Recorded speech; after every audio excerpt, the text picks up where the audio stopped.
A very good afternoon to you. This is your lunchtime news bulletin. Come to you live on MTV Sports with News First. I'm Shahan Jurangpati. Let's start off with a look at your headlines. The procession carrying the sacred relics of Lord Buddha and the Maharathan Theros makes its way to Kegol. Prices of fish increased by 50%. Top North Korean military official leaves Pyongyang to visit China as a special envoy for Kim Jong-un. The procession carrying the sacred relics of Lord Buddha and the Maharathan Theros, which is making its way to the Sirosa Vesak zone, is currently passing the Kegol area. The procession commenced this morning from the Dadimunda Devalaya in the Alutnura area.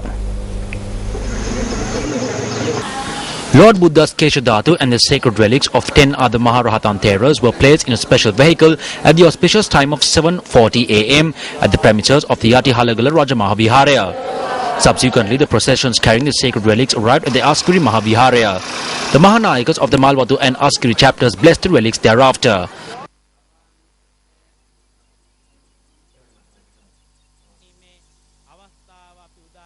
The procession carrying the relics travelled through Peradenia, Pilimatalawa, Kadugannava and arrived in Alutnura. The sacred relics were stored at the Dadimunda Devalaya following religious observances. Devotees were allowed to pay homage to the relics until 10:30 last night. Special religious observances were held this morning as the procession carrying the sacred relics began making its way to Colombo from the Dadimunda Devalaya in Alutnura.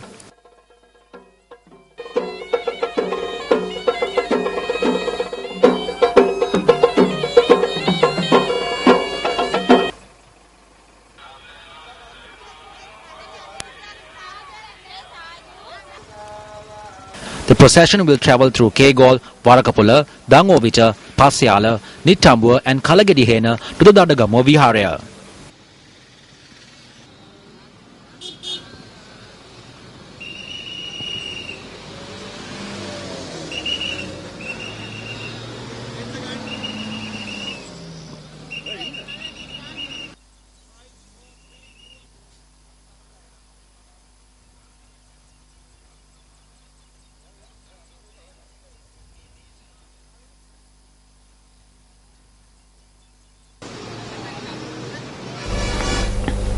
Meanwhile, work is in full swing as preparations are underway for the Sirosa Vesak zone in Braybrook Place, Colombo 2. The Vesak Pandal being erected at the zone is expected to be one of the key attractions. Now, one of the main features that differentiates the Pandal at the Sirosa Vesak zone is the first ever Teletorana. The Teletorana will consist of 190 widescreens. Once completed, the Pandal will stand at 48 feet in height and 82 feet in width. It will display 3 Jataka stories, namely the Sariputta Mogallana Jataka story, the Angulimala Damanya and the Jataka story on Devadatta.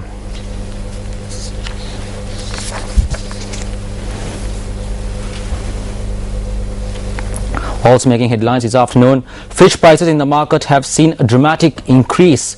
The chairman of the Ceylon Fisheries Corporation, Mahil Senaratne, notes that the prices of fish have increased by around 50%. Now, he says that prices have risen as a result of the inclement weather conditions in the island, which has hampered fishing activities. Mahil Senaratne adds that the prices of yellowfin tuna and skipjack tuna have seen a sharp increase, while the prices of smaller fish have also increased.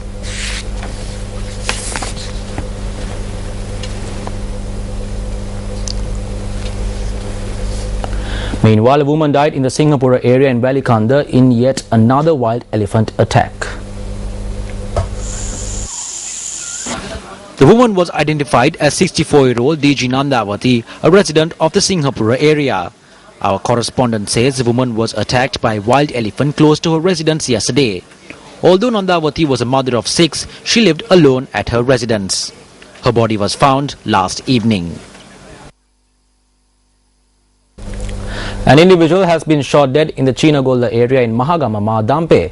According to the police, a 27-year-old victim was shot dead by an individual while he was at a friend's residence. The police said that the victim, who sustained injuries, died upon admission to hospital.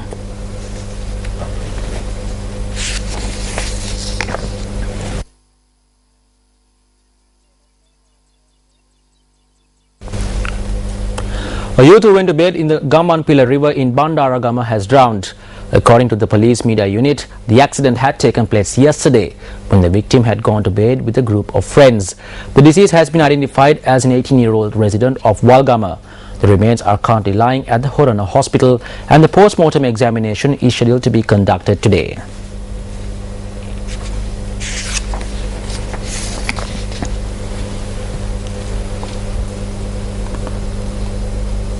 In other local news, the Central Environmental Authority has commenced a program to recycle polythene and plastic discarded by households.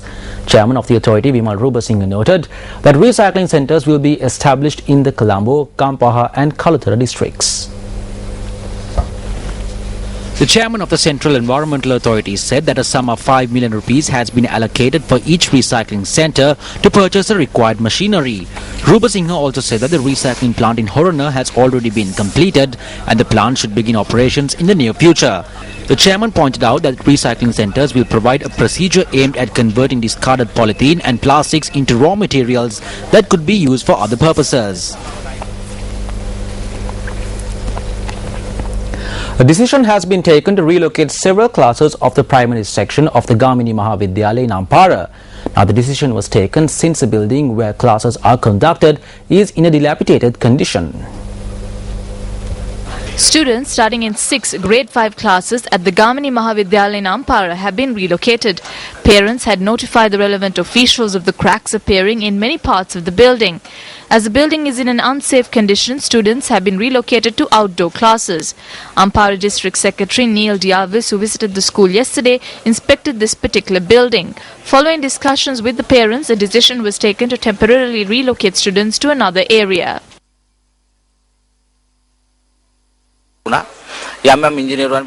Over the past few months, parents of students had certain doubts about the condition of the building.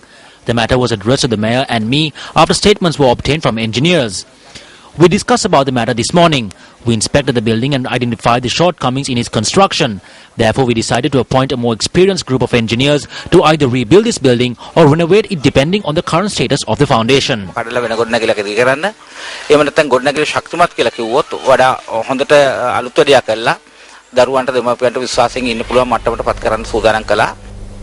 News First U reporter Roshan Rajika filed this report on a motor accident that took place on the Hambantota Katharagama main road.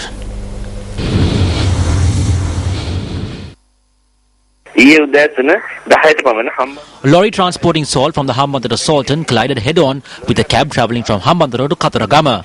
2 people who were travelling in the cab were admitted to the Hambantota base hospital with injuries. One of the injured is in a critical condition. That